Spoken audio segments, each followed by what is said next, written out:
माझ्याकरता जीवनातला हा अतिशय आनंदाचा क्षण आहे की आज या ठिकाणी संत तुकाराम महाराज, जगद्गुरू संत तुकाराम महाराज यांच्या पालखी प्रस्थान सोहळ्याला मी उपस्थित राहिलो.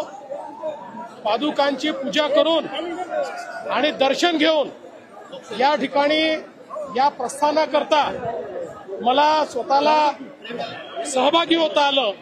हा माझ्याकरता अत्युच्च अशा प्रकारचा क्षण आहे. मला याचा अतिशय आनंद आहे. आपल्याला कल्पना आहे की भागवत धर्म आणि वारकरी संप्रदाय यांनी शेकडो वर्ष आक्रमणातूनही आपल्या देवदेश आणि संस्कृतीचं रक्षण केलेलं आहे, आपल्या भागवत धर्माचं रक्षण केलेलं आहे.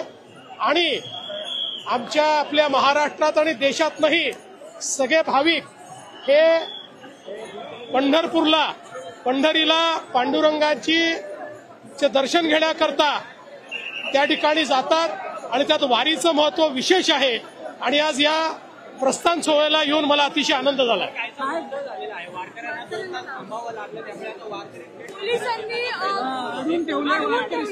असं आहे की पोलिसांनी या ठिकाणी जी सुव्यवस्था ठेवली पाहिजे त्या प्रकारेच ठेवलेली आहे. एका वेळी सगळ्यांना सोडलं तर या ठिकाणी स्टॅम्पीड होईल. त्यामुळे आपण हे सगळ्यांनी समजून घेतलं पाहिजे की आपल्याला थोडे थोडे सोडावे लागतील, अन्यथा या ठिकाणी त्यांची सुरक्षा वारकऱ्यांची महत्वाची आहे. आणि सगळ्यात महत्वाचं आहे, आमचा वारकरी जो आहे तो अशा गोष्टीची पर्वा करत नाही.